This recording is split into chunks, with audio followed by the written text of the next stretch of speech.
All right, can you say good morning? Good morning. Good morning. Can you say good morning?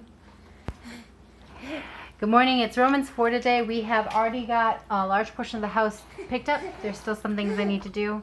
Get a little laundry going is one of them. And the kids have some school to get done today. And then I wanted to pay bills. And I can't remember the other thing.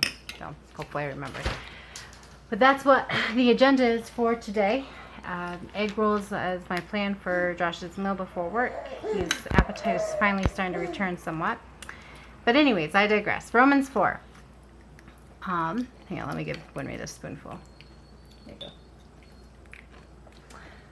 What shall we say was gained by Abraham our forefathers according to the flesh? For if Abraham was justified by works, he has something to boast about, but not before God. For what does the scripture say? Abraham believed, and it was counted to him as righteousness. Now to the one who works, his wages are not counted as a gift, but as his due. And to the one who does not work, but believes in him who justifies the ungodly, his faith is counted as righteousness. Just as David, who speaks of the blessings of one to whom God counts righteous apart from works. Blessed are those whose lawless deeds are forgiven, and whose sins are covered. Blessed is the man against whom the Lord will not count his sin. Is this blessing then only for the circumcised, or also for the uncircumcised? For we say that faith was continued to Abraham as righteousness. Counted to Abraham as righteousness. How then has it counted to him? Was it before or after he has been circumcised? It was not after, but before he was circumcised. He received the sign of circumcision as a seal of the righteousness that he had by faith, while he was still uncircumcised. The purpose was to make him the father of all who believe without being circumcised, so that righteousness would be counted to them as well, and to make him the father of the circumcised, who are not merely circumcised, but also who walk in the footsteps of the faith that our father Abraham had before he was circumcised. For the promise of Abraham and his offspring that he would be heir of the world did not come through the law, but through the righteousness of faith. But for it is the adherent of the law who are by the heirs, faith is that. For it is the adherent of the law who are to be the heirs. Faith is null and the promise is void. For the law brings wrath, but where there is no law, there is no transgression.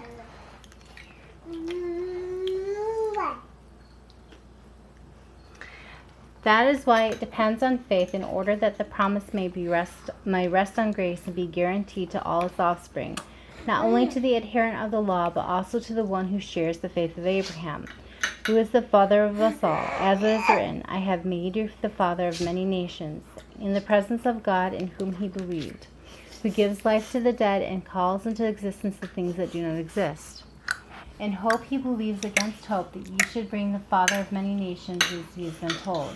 So shall your offspring be. He did not weaken in faith when he considered his own body, which is good as dead, since he is about 100 years old, or when he considered the barrenness of Sarah's womb. No unbelief made him waver concerning the promise of God, but he grew strong in his faith as he gave glory to God, fully convinced that God was able to do what he has promised. That is why his faith was counted to him as righteousness. But the words that was counted to him were not written for his sake alone, but for ours also. It will be counted to us who believe in him who was raised from the dead, Jesus our Lord, who was delivered up for our trespasses and raised for our justification. That is Romans 4. Do you guys have anything to say? Goodbye to Judy. I love Judy. I have some dragon stuff. Goodbye to Judy. Of this and this and this and this and this and this and this and this and this and this and this. Is that it? Mm-hmm. Okay. Goodbye to Judy. Say bye. Goodbye to Judy. Goodbye.